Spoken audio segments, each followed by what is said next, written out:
Hello, this is Theology again. Thanks for taking the time to watch this video. Before I begin, I have a question for you all. What does it mean to follow Jesus? Or what does it mean to be a disciple of Jesus? How about dealing with specific problems? If you have ever wondered about these questions, the good news is that there is a book that addresses these concerns, the Gospel of Matthew, or as I call it, the Discipleship Manual for Christians.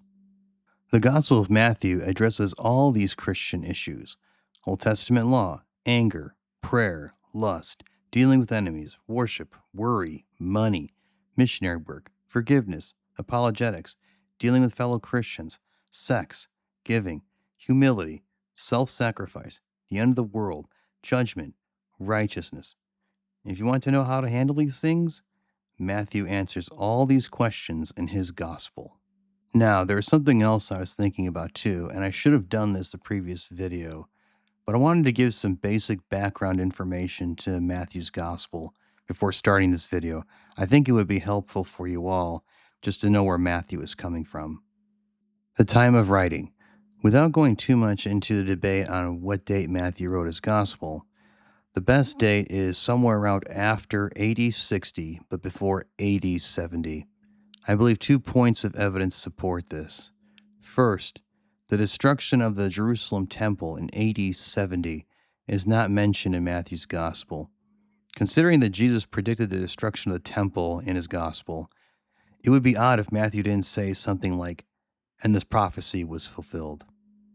Second, Matthew talks about Jewish practices that were no longer practiced after AD 70, but were before that time.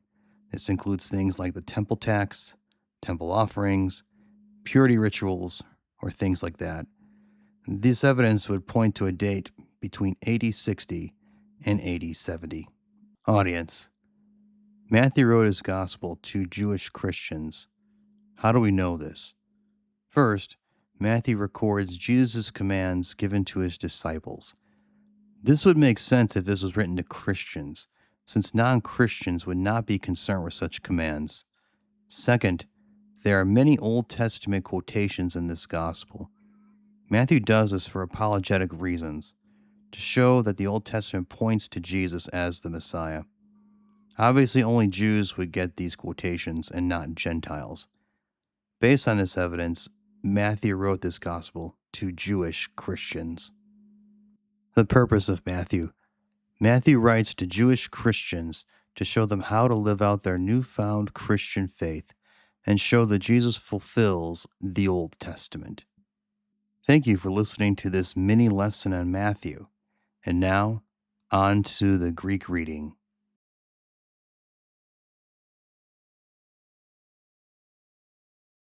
Tu de Iesu genethentas in Bethlehem tes Judaias en Hemerais Herodu tu Basileos.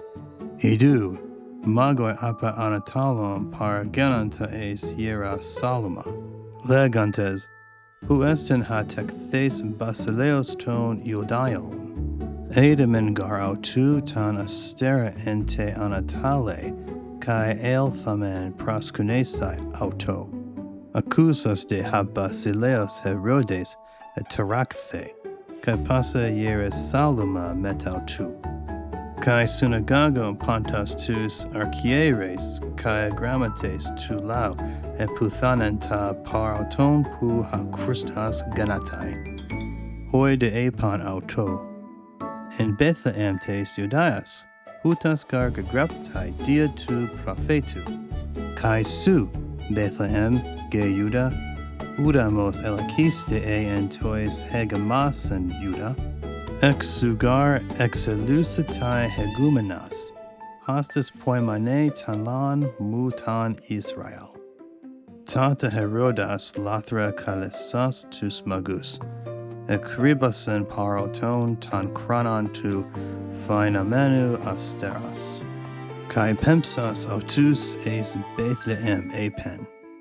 Aruthentes, exetasita kribos peritu paidiu, epande hirete, apangelate moi, apos kago elthon proskuneso auto, hoi de accusantes tu basileos, eparilthesan kai idu ha aster, hon edan ente anatale, paraegenautus, heos elthon estathe epano, hu ein ta paidion, idantes de tan astera, ekarisan karan megalen svadra, kai althantes esten oikion, edantan paidion meta marias tes metras otu, kai pesantes prasecunesan oto, kai anoixantes tus thesaurus auton, prasenenkan oto dora, crusan, kai libanon, kai smyrnan, kai crematisthentes katanar,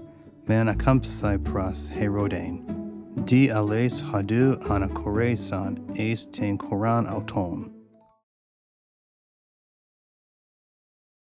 Anakores anton de auton, idu, angelos curio fanatai kat anar to Yosef legon. Egerthes, paralabe ta paidion, kai te matera autu, kai fuga es iguptan, kai isti ake heos an epos soi. Melegar herodes zetain ta paidion tu apolisai auta. Ha de egerthes paralaban ta paidion, kai te matera autu nuktas, ka anakoresen es iguptan. Kai ein eke heos tes telutes herodu, hina plerothe ta rathen hupa curio dia tu prophetu legantes, ex aiguptu ekalesa tan huyan mu. Tanta Herodes, idon hati enapakthe hupa ton magon, thumothelian, kai apostelas analen pantas tus paidas tus en Bethlehem. Kai en pasi tois hariois autes apodietus kai katotero, katatan kranon hon ekrebosen paraton magon. Tanta e plerothe ta rathen, dia Jeremiu tu prophetu, legantes. Phone in Rama ekuste, klauthmas kai adormas palus. Akil claus ta tekna autes. Kai uk ethelen paraklethenai, hati uk esen. Telute santas de tu Herodu, idu, angelos curio finatai katanar to Yosef en Aigupto. Legon, egerthes, paralabe ta paidion, kai te matera autu, kai pareo es gain Israel. Tethne kasen, gar hoes de tuntes ten suken tu paidiu.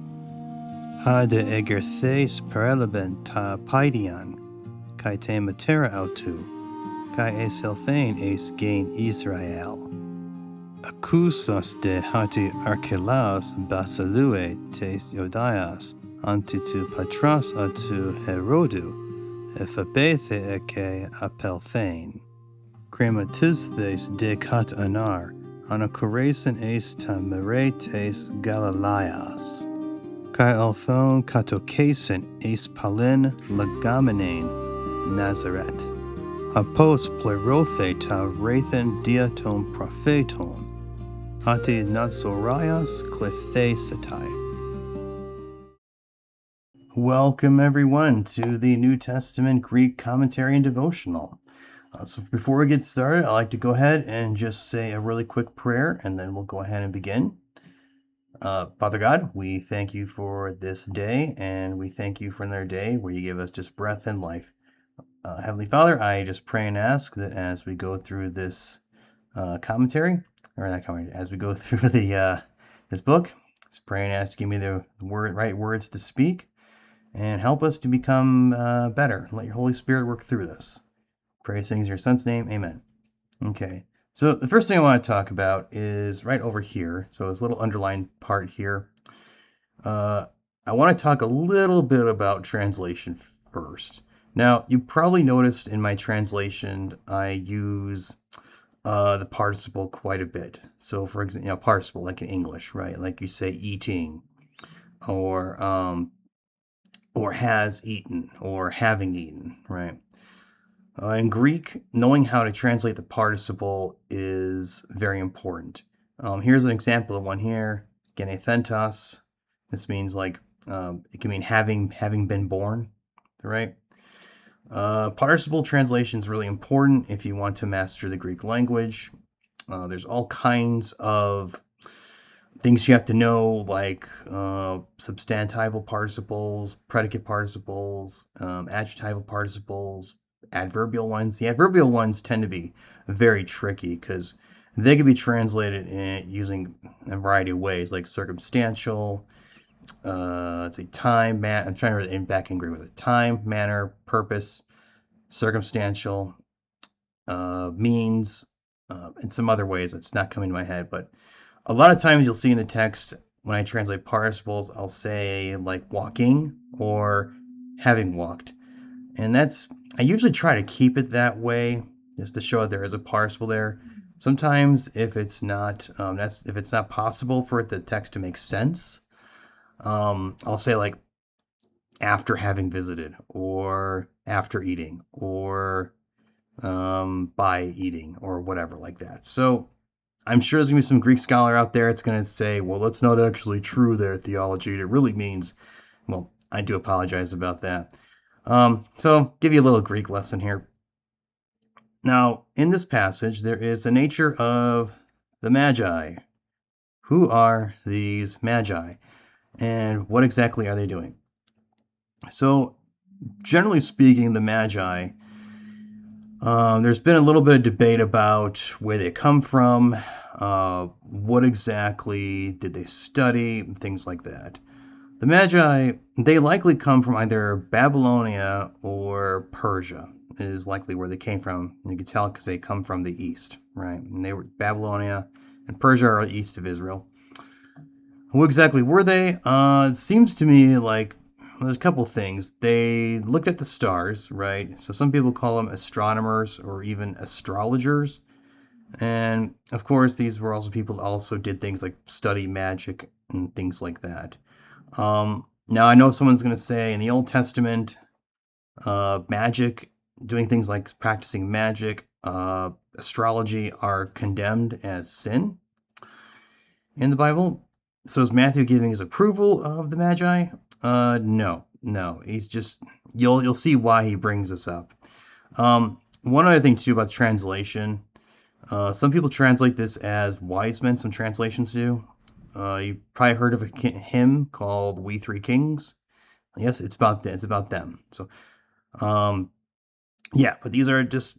I think the best translation here is just magi. So, why are they here? Well, as we know, we'll find out pretty soon. They go to Jerusalem, and then they ask King Herod, "Where is he who was born King of the Jews?" Now, a little bit of a history lesson here regarding Herod. You may have heard of King Herod, possibly. Just a little history lesson is Herod's father, Antipater, was somebody that helped Julius Caesar with food and with soldiers back when Julius Caesar was in his military campaigns. Now, Antipater has a son, Herod, which is this Herod here. Herod rules between about 37 BC to about 84, right? Now, Herod, he's what's called an Idumean. He's from the region of Idumea, which is south of Israel, directly south. Now, Idumea is another word for Edom. So these are where the Edomites are. So Herod is not an Israelite. Right. And not only that, Herod's actually an Edomite. Now, for those of you who know Old Testament history, Edomites descended from Esau. Excuse me. Oof, sorry. The Edomites, right? They descended from Esau. And if you know your Old Testament, you know about the story of Jacob and Esau, right? Jacob becomes the father of the 12 tribes of Israel. Esau also becomes, a nation also comes from him as well. And as you know, Esau and Jacob did not get along. We all know the story about Jacob tricking Esau into giving up his birthright. They do reconcile in the end. However, it doesn't mean that Edom and Israel don't have, not that there's enmity between the two of them. In fact, there's a whole Old Testament book about prophesying against Edom, and that is the book of Obadiah, the one chapter prophet. So, Herod is very disliked by the Israelite people because he is an Edomite, he is not an Israelite. Herod also, the way he got his position was basically by, well, he was, despite some things you'll hear about, he was actually pretty politically savvy. He knew how to, he was very loyal to Rome, and he proved to Rome his loyalty. So Rome established him as what's called a client king. So in Roman times, the Roman Empire would at times take a person from their own country and make them into a client king. So they still answer to the emperor, right, while they ruled over whatever nation. So Herod, right, he is somebody who is king of Israel during the time of, I believe it's Augustus, right? So Herod, he's politically savvy. You may have heard him called the Great. He is actually somebody that he's called the Great because he established a lot of building projects, including rebeautifying the Second Temple in Jerusalem, right after it was ransacked by another general, or not, another ruler, a Greek ruler, Antiochus Epiphanes. But we'll say that for another time. The key thing to know about Herod, though, is this guy is very evil. He may be politically savvy. He, as far as I could tell, he tried to convince people he was a convert to Judaism. It doesn't really seem like it. You're going to learn later on. Herod is actually very. He's very paranoid. I'll explain that in a little bit. But Herod is not a man to be trusted. Now, as we're going through this passage, we get to the part where verse 3, where King Herod is troubled at the Magi who are asking where the King of the Jews is born. Again, kind of interesting. These Magi are asking King Herod, where is the King of the Jews? Obviously, that is a challenge to Herod, and all of Jerusalem is also troubled by this. Now, of course, Jerusalem, you know, that is where all, not just the religious leadership, but also political leadership is located too. So people who were, say, loyal to Herod, they're also concerned as well. Now we get to this next part. They're talking about the chief priests and the scribes. These are the people that knew their Old Testament really, really well. And so they explain to the king, and they explain, and to the Magi as well, that the Christ is to be born in Bethlehem. Now, in Bethlehem, by the way, in case you're wondering, it's actually still in existence, by the way. We'll talk a little bit more about that. So, there is a prophecy here, and this prophecy is from the book of Micah, chapter 5:2. This is a pretty direct prophecy here. So, Micah here is predicting the arrival of the Messiah, who will come specifically from the tribe of Judah. As you know, Judah is the tribe where King David came from, right? And so there will be a king who will come, well, there'll be a ruler who will shepherd the people of Israel. And Bethlehem, and I myself actually went to Bethlehem a while back. Actually, kind of an interesting story. I actually went on a week long tour group in Israel, and I got to visit Bethlehem. Definitely a touristy type town. It's actually probably my favorite place to visit in Israel. And if you go there, there is a place called the Church of the Nativity, where it is believed that it's a place where Jesus Christ was born. So it's definitely a pretty touristy town, but still really cool. If you ever go to Israel, check it out. So let's see. Let's keep going through here. No textual issues. All right, so King Herod then commands the Magi to go and find the child, and then bring back a report. Uh, so there is an apologetic issue here. So the question is the nature of this star, right? So as you know, the Magi, they are led to Jerusalem because they see a star that leads them there, and then a star that leads to Bethlehem. Now, there is a little bit of debate about the nature of this star, right? Um, First of all, there's no, as far as we can tell, outside of the Gospel of Matthew, we don't have any other documentation of this kind of star. So a lot of scholars have talked about um, what exactly was a star. And there have been some interesting theories. Some people think it's Halley's Comet. Johannes Kepler, right, the famous astronomer, he had a theory as well. There have been some theories about a lunar eclipse, possibly. Because if you think about it, a star that would hover over a house, right, or hover over a city in a house, surely somebody would report that. Well, a couple things I'm going to say about this. First of all, um, just because it's not recorded in any other documentation outside of the Gospels, that doesn't mean it never happened, right? Secondly, we're dealing with the supernatural here, so because of that, it's not beyond the possibility that the Magi would see a star, and how exactly it would appear, we don't know. Some people think it was actually an angel, but nonetheless, it is a star. And I also want to kind of address something of another issue I've kind of seen. It has to do with the historical reliability of the Gospels, right?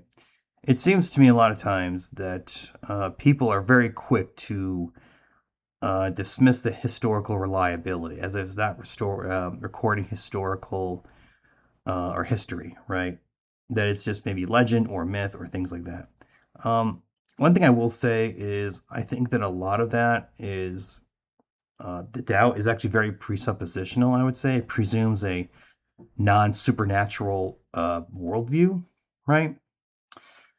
And also, the other thing, too, is, and I don't want to get too much into detail in this, but Matthew, if anything, he wants to be sure he's recording accurate history. I mean, we saw it with the genealogy, right?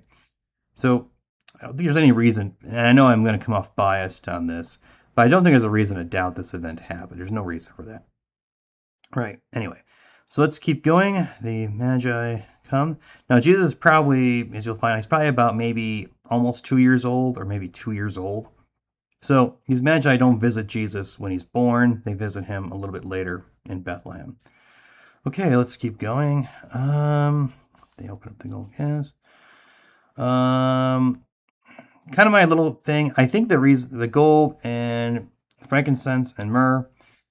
Um, I get the feeling that these gifts were probably used when Joseph fled to Egypt. This is probably what they used to survive while they were fleeing to Egypt. That's just my thought. And here in verse 12, we have yet another dream, right? This time the Magi receive a dream um, to not go back to Herod, right? Let's see here. And then outside of that, yeah, let's keep going. Okay, next part, the flight to Egypt. All right, so again, what we have here, let's see if there's anything interesting here. Um, hmm. Okay. All right, so here again, Joseph receives another dream from an angel telling him to flee to Egypt because Herod wants to kill the baby Jesus, right? And of course, as we see, Joseph, Mary, and Jesus all go to Egypt. And then we have here an Old Testament quotation, another one, so it's called, "Out of Egypt I called my son." Now, there's a little bit of debate here about this particular passage. So, this passage is actually from, let's see here, the book of Hosea, right? And let's see, I'm trying to see. Yes, so right down here. So, it's in the book of Hosea, chapter 11:1. Now, the context of this prophecy is Hosea is actually describing Israel's exodus from Egypt as described in Exodus, right? So how does this apply to Jesus then? Because in the context, Hosea is using this to describe Israel, because Israel is described as my son many times.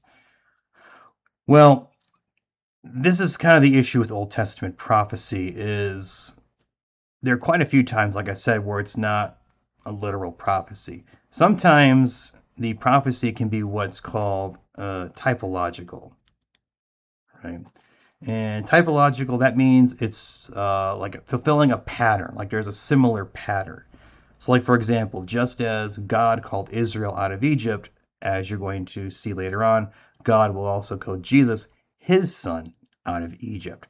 So, the fulfillment here is more as you're seeing kind of this like pattern, if you will. Okay, let's. Now, I do want to bring up a little devotional point I was thinking about here. So, in this chapter, right? I noticed you could say there are four different groups of characters, if you will, right? You have the Magi, right? Then you have Herod and the people with him. Then you have the chief priests and the scribes.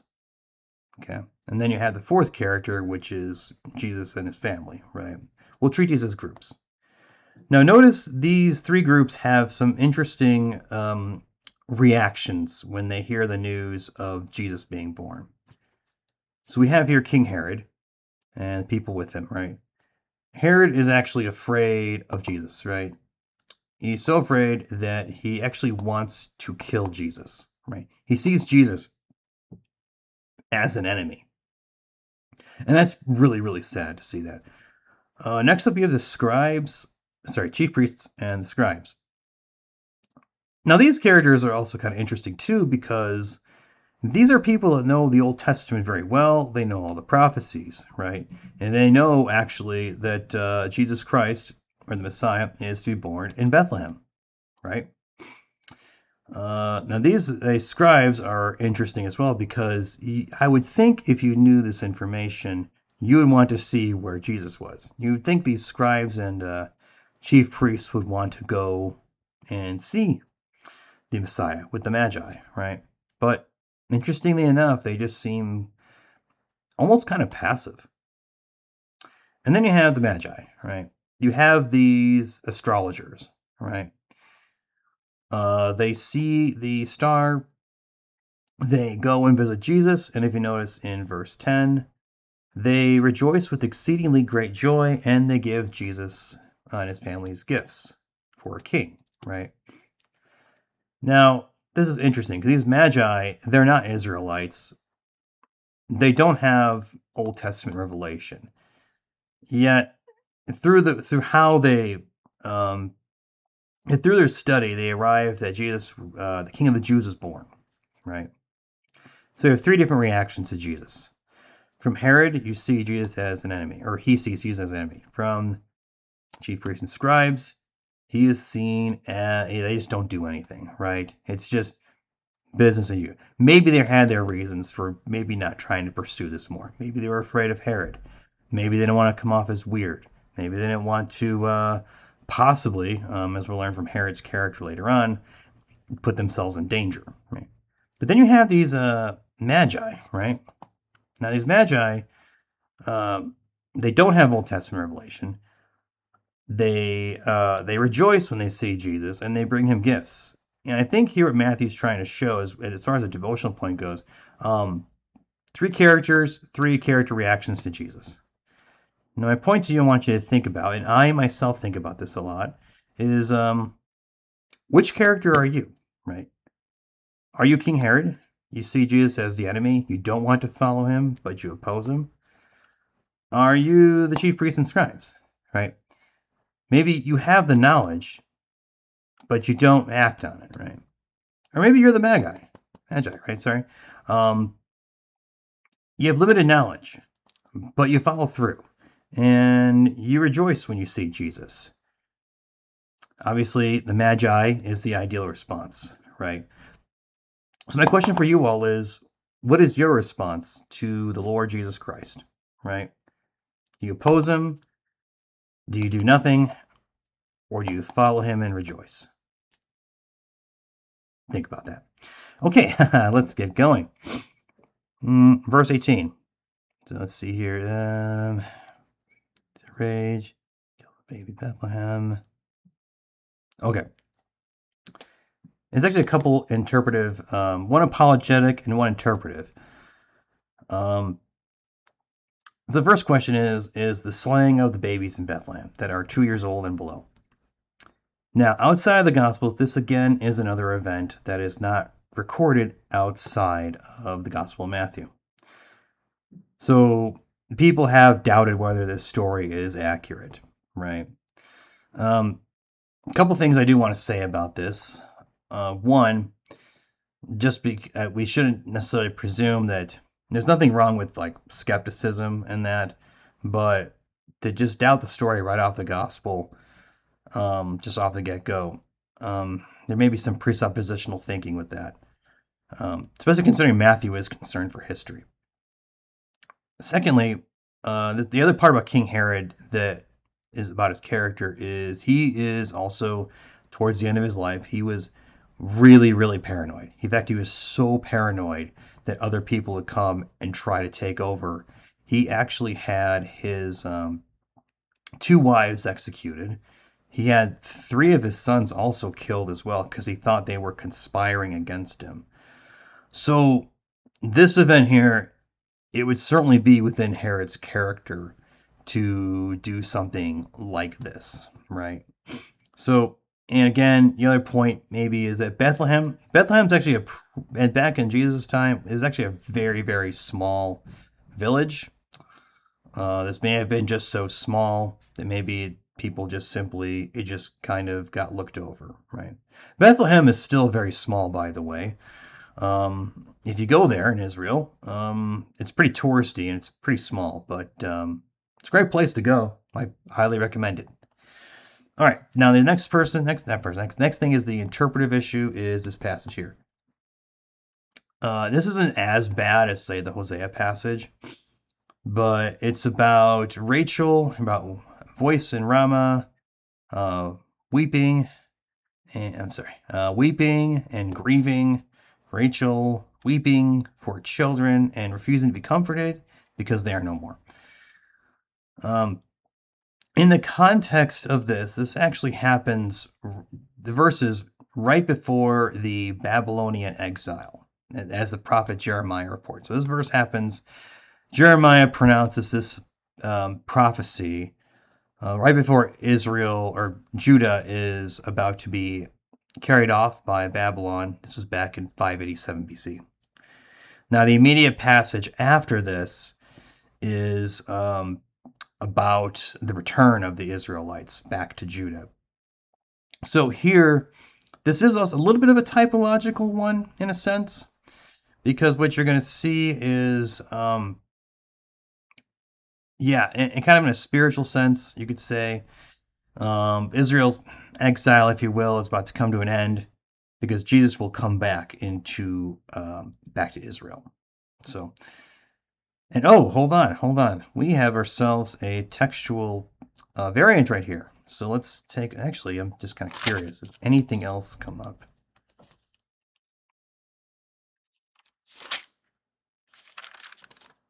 You don't actually have another variant issue until you get to chapter 3:16. Well, that's kind of interesting. So let's take a look at this textual variant here. Let's see what we've got. Hopefully you all can see this. Hold on here. So it looks like it's happening right here. So this one here. Looks like the word in question is klauthmos. That means morning. Right here. And then it looks like in some versions it says threnos kai klauthmos. Right over here. Okay, so the difference here is whether it's weeping or weeping. I'm sorry, not weeping. Mourning or weeping. I'm sorry. Thranos, that is another word. If I remember correctly, it means mourning, right? So some manuscripts say mourning and grieving.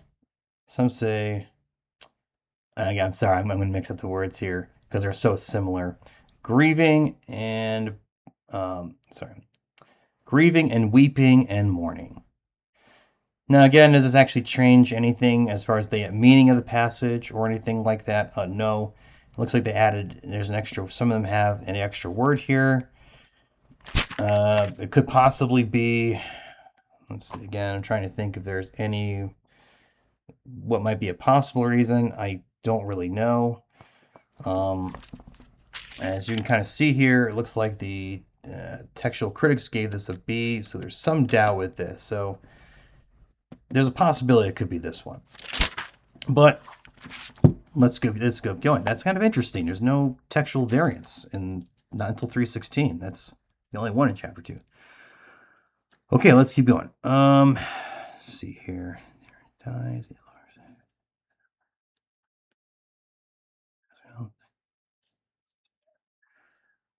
Uh-huh. Okay, so a little bit about Archelaus.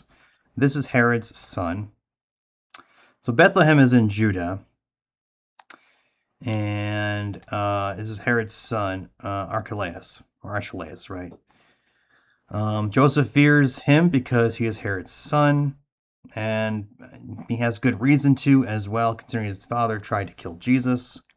Jesus is again, an angel of the Lord tells Joseph here. Actually looks like he has 2 dreams, right?